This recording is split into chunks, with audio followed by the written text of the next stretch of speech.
হযরত আব্বাস ছিলেন হযরত ইমাম হুসাইন আলাইহিস সালামের সৈন্যর আলমবরদার, কমান্ডার ইন চিফ। তো হযরত আব্বাস দেখছেন যে মুহাম্মাদের লাশ আসছে, একের পর এক কাসেমের লাশ আসছে। হযরত আব্বাস অনুমতি চাইছেন যে ইমাম হুসাইন, আকা মওলা হুসাইন, আপনি আমাকে ইজাজত দিন, এবার আমি যুদ্ধতে যেতে চাই। ইমাম পাক বারবার বলছেন যে তুমি তো আমার সৈন্যর কমান্ডার ইন চিফ আছো। লাস্টে হযরত আব্বাস না পেরে বললেন যে আপনি কোন সৈন্যর কথা বলছেন, সব তো শেষ হয়ে গেছে, আর কি বেঁচেছে সৈন্যর মধ্যে, এবার তো বাচ্চারা শহীদ হচ্ছে।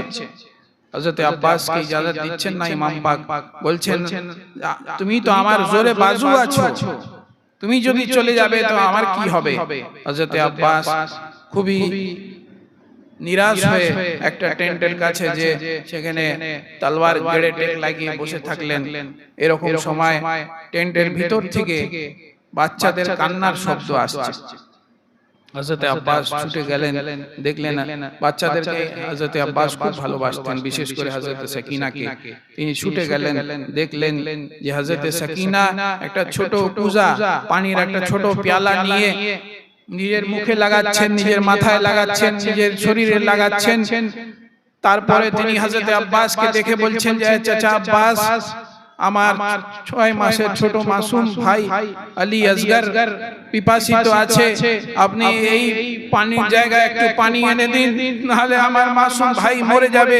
হযরত আব্বাস যখন দেখলেন উনি আর অস্থির হয়ে গেলেন, থাকতে পারলেন না, তিনি নিজের কোলে থেকে জড়িয়ে নিলেন হযরত সাকিনাকে, খুব কাঁদতে লাগলেন। তারপরে বললেন আমি অবশ্যই যাব, আমি অবশ্যই যাব। ওনাকে ধরে হযরত ইমাম হুসাইনের কাছে নিয়ে গেলেন আর বললেন যে দেখুন সাকিনা কি বলছে, সাকিনা পানি চাইছে, এবার আপনাকে ইজাজত দিতেই হবে, অনুমতি দিতেই হবে, না হলে আমি আর থাকতে পারছি না, আমি জানি আমি দুনিয়া থেকে চলে যাব, যদি আপনার উপরে আমি শহীদ হয়ে যাই, যদি সাকিনাকে একটু পানি খাইয়ে আমি শহীদ হই, তো আমি মনে করব যে আমার উদ্দেশ্যকে আমি পূরণ করেছি।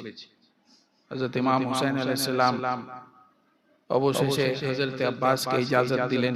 হযরত আব্বাস পানির একটা মশকিজা, যে চামড়ার ব্যাগ হয়, সেটা পিঠে ঝুলালেন। তারপরে একটা তলোয়ার নিলেন আর একটা ঝান্ডা আলম নিলেন, সেটা নিয়ে ঘোড়াকে ছুটিয়ে খুব স্পিডের সাথে কারবালার ময়দানের দিকে রওনা হলেন। 4000 ইয়েজিদি সৈন্য ওনার দিকে এম করে তীর চালাচ্ছে, যেমন ওনাকে কোনো মতেই সে পানি নিতে না দেয়। হযরত আব্বাস নিজেকে বাঁচিয়ে কোনো মতেই ছুটে ছুটে যাচ্ছেন। একদম ফুরাত নদীর কিনারায় পৌঁছে গেলেন। ফুরাত নদীতে পৌঁছে যখন উনি নামলেন, হাতে পানি তুললেন, ওনার চোখের সামনে হযরত সাকিনার চেহারা মোবারক ভেসে উঠলো। সঙ্গে সঙ্গে পানি ফেলে দিলেন, বললেন যে এই পানি আমার জন্য হারাম আছে, যতক্ষণ না সাকিনা পানি খাবে আমি এই পানি খেতে পারি না। নিজের ব্যাগের মধ্যে পানি ভরলেন, পানি ভরে ঘোড়ার উপরে বসে ছুটে ওখান থেকে রওনা হলেন। তারা চারদিক থেকে এসে হামলা করার চেষ্টা করলো। হযরত আব্বাস তাদের সাথে লড়াই করছেন। সর্বপ্রথম ওনার যে হাতে ডান হাতে ব্যাগ ছিল, সেই হাতের উপরে একজন কমবখত এসে হামলা করলো, ওনার হাত কেটে পড়ে গেল। সঙ্গে সঙ্গে হযরত আব্বাস নিজের বাঁ হাতে সেই পানির ব্যাগ নিয়ে নিলেন, বাঁ হাতে পানির ব্যাগ নিয়ে ছুটে ছুটে যাচ্ছেন ঘোড়াতে। এরকম সময় বাঁ দিক থেকে একজন এসে ওনার হাতের ওয়ার করলো, ওনার বাঁ হাত কেটে পড়ে গেল। হযরত আব্বাস তবুও পানি পড়তে দিচ্ছেন না, তিনি সেই পানির ব্যাগকে নিজের দাঁতে জোর করে কামড়ে ধরে রেখেছেন আর ছুটিয়ে ছুটিয়ে যাচ্ছেন ঘোড়াকে। এরকম সময় একজন এমন নিশানা লাগালো যে ওনার যে পানির ব্যাগ ছিল সেটা ফুটো হয়ে গেল, সেখান থেকে পানি বেরিয়ে বেরিয়ে পুরো পানি বয়ে চলে গেল। সে পানি পড়ছিল না, হযরত আব্বাসের উম্মীদ যে ছিল, আশা ছিল, সেগুলো সব পড়ে গেল। তারপরে হযরত আব্বাসের উপরে একজন নিশানা লাগিয়ে এমন ভাবে তীর মারলো, চোখের মধ্যে ঢুকে গেল। ভাবুন, চোখের মধ্যে যদি একটা চুল পড়ে যায় মানুষের কত কষ্ট হয়। হযরতে আব্বাসের চোখের মধ্যে তীর এসে ঢুকে গেছে।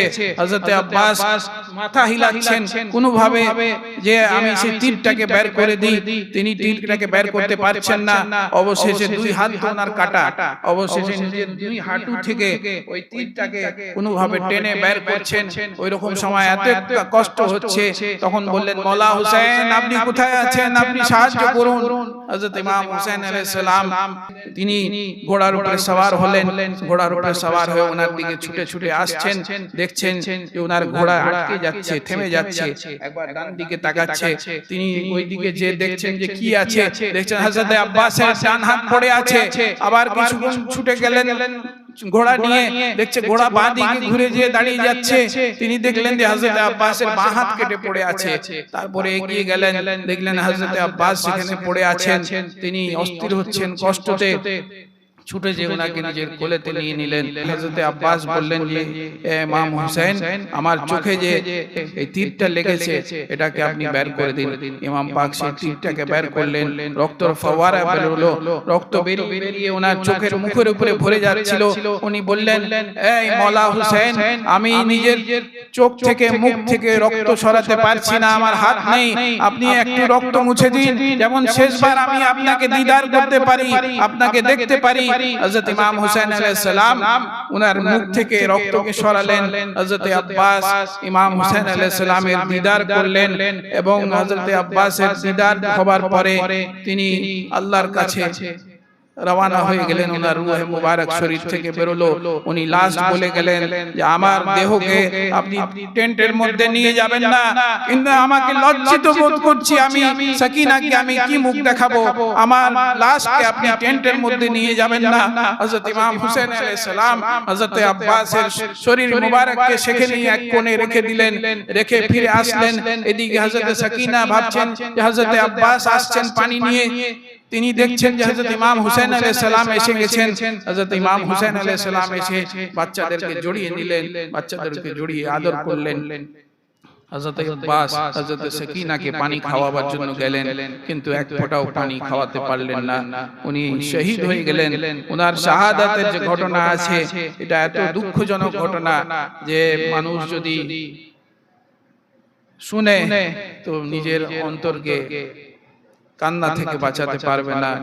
হযরত আব্বাস সবকিছু নিজের কুরবান করে দিলেন ইমাম পাকের জন্য।